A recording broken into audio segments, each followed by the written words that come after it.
ஒரு கைப்பிடி அளவுக்கு நாட்டு கொத்தமல்லி எடுத்திருக்கேன். நாட்டு கொத்தமல்லி கிடைச்சா சேர்த்துக்கோங்க, நல்ல ஃப்ளேவராக இருக்கும். அதே மாதிரி ஒரு கைப்பிடி அளவுக்கு கருவேப்பிலை சேர்த்துக்குங்க. கருவேப்பிலை வந்து நல்லா கொழுந்தாக பார்த்து எடுத்துக்கோங்க, ரொம்பவும் முத்தலாக இல்லாமல், அதாவது டார்க் பச்சை கலரில் இருக்கும் அந்த மாதிரி இல்லாமல் எடுத்துக்கோங்க. இப்போ இதில் ஒரு சின்ன துண்டாக ஒரு 4-5 பீஸ் வந்து இஞ்சி சேர்த்துக்கலாம். 1/2 டேபிள் ஸ்பூன் மிளகு சேர்த்துக்கலாம். இது எல்லாத்தையுமே நல்லா அரைச்சிக்கலாம். கொஞ்சமாக தண்ணி ஊற்றிக்கலாம். இதை வந்து முடிஞ்ச அளவுக்கு நல்லா நைஸாக அரைச்சிக்கலாம். இப்போ பாருங்கள், நல்லா நைஸாக அரைச்சாச்சு. இப்போ ஒரு குக்கர் எடுத்துக்கலாம். இந்த குழம்பு வந்து நம்ம இன்றைக்கி குக்கரில் தான் பண்ண போகிறோம். ஸோ வந்து குக்கர் வந்து நல்லா சூடாகட்டும். சூடானதும் நல்லெண்ணெய் சேர்த்துக்கலாம். குக்கர் நல்லா சூடாயிடுச்சு. இதில் வந்து எண்ணெய் சேர்த்துக்கலாம். நல்லெண்ணெய் சேர்த்துக்கோங்க, அதுதான் நல்லாயிருக்கும்.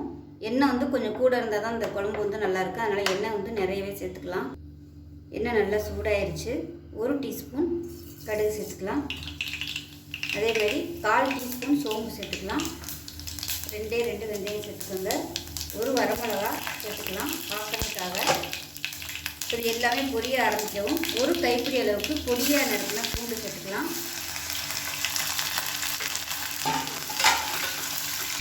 இப்போ இதில் பெருங்காயம் கொஞ்சமாக சேர்த்துக்கலாம். பூண்டு நல்லா பொன்னிறமாக வதங்கணும். இப்போ பாருங்கள், பூண்டு வந்து நல்லா வதங்க ஆரம்பிச்சிருச்சு. இந்த சமயத்தில் அடுப்பு வந்து நல்லா குறைச்சி வச்சுக்கோங்க. குறைச்சி வச்சுட்டு பொடி சேர்த்துக்கலாம். வீட்டில் வச்சுருக்க குழம்பு பொடி வந்து சேர்த்துக்கோங்க. நான் வந்து ஒரு 2.5 டேபிள் ஸ்பூன் சேர்த்துருக்கேன் குழம்பு பொடி. அதே மாதிரி மிளகாத்தூள் வந்து சேர்த்துக்கலாம். காரம் வந்து இது கொஞ்சம் சுருக்குன்னு இருந்தால் தான் நல்லாயிருக்கும். அதனால் காரம் வந்து கொஞ்சம் அதிகமாகவே சேர்த்துக்கலாம். நான் வந்து சரிக்கு சமமாக சேர்த்துருக்கேன். இப்போ இதையும் எண்ணெயில் லேசாக பரட்டி விட்டுக்கலாம். அடுப்பு வந்து மீடியமாகவே இருக்கட்டும். இப்போ லேசாக எண்ணெயில் வதக்கி விட்டுட்டு நம்ம அரைச்சி வச்சுருந்த கருவேப்பிலை கொத்தமல்லி பேஸ்ட்டையும் இதில் சேர்த்துக்கலாம். ரொம்ப நேரம் வதக்க வேணாம், டக்குன்னு சேர்த்துருங்க. சேர்த்துட்டு நல்லா மிக்ஸ் பண்ணி விட்டுக்கலாம்.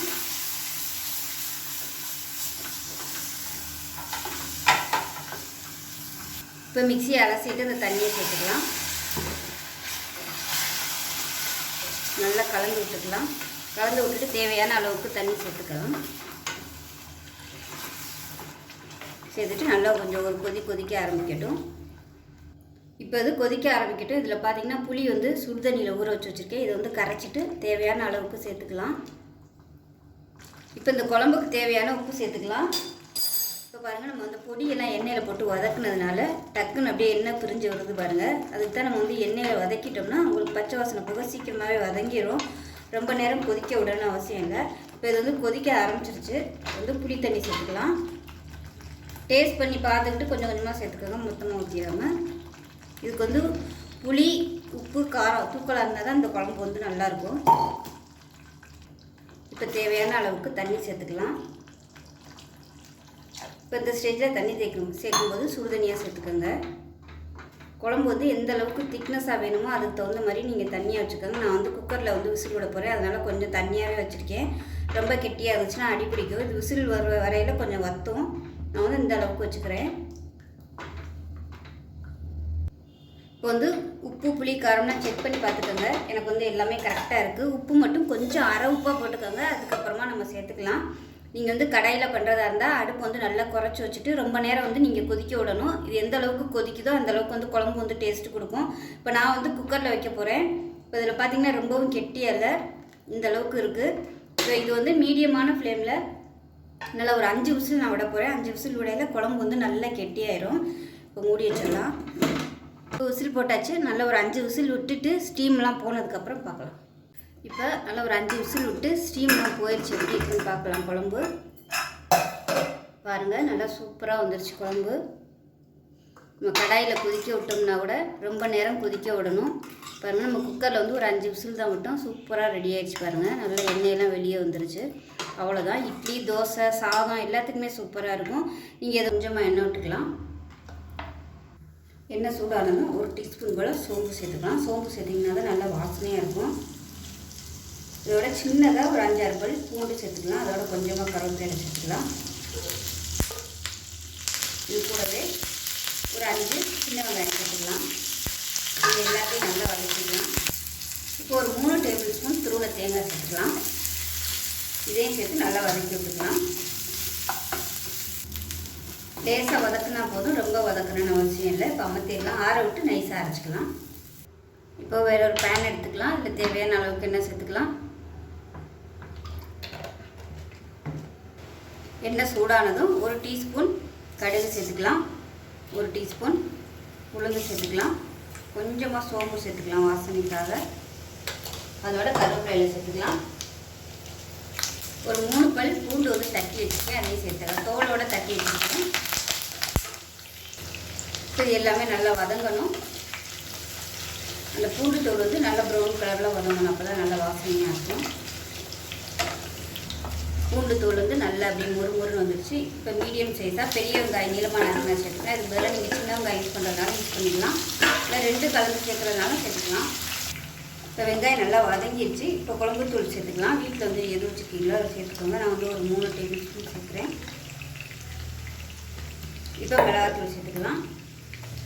1.5 டேபிள் ஸ்பூன் சேர்க்குறேன். இது வந்து காரம் கம்மியாக தான் இருக்கும், அதனால நான் வந்து கொஞ்சம் 1.5 டேபிள் ஸ்பூன் எடுத்துருக்கேன். இதையும் சேர்த்து நல்லா எண்ணெயில் வதக்கி விட்டுக்கலாம். இப்போ பொடி வந்து நல்லா வதங்கிடுச்சு. இப்போ 3 தக்காளி வந்து மிக்சியில் அடித்து வச்சுருக்கேன், அதையும் சேர்த்துக்கலாம். சேர்த்து இது எண்ணெய் பிரிஞ்சு நல்லா வதங்கி வரணும். அந்த தக்காளி வதங்கிட்டு இருக்கையில 2 கத்திரிக்காய் வந்து நறுக்கி வச்சுருக்கேன், இதை சேர்த்துக்கலாம். இது வந்து வெங்காயம் வதக்கையிலே சேர்த்துக்கோங்க. நான் வந்து மறந்துட்டேன், அதனால் இப்போ சேர்க்குறேன். இப்போ இந்த தக்காளி வதங்கையில் அதுவும் சேர்ந்து நல்லா வதங்கிடும், அதனால் நான் இப்போ சேர்த்துருக்கேன். இது நல்லா எண்ணெய் பிரிஞ்சு வதங்கட்டும். இப்போ எப்படி இருக்குன்னு பார்க்கலாம்.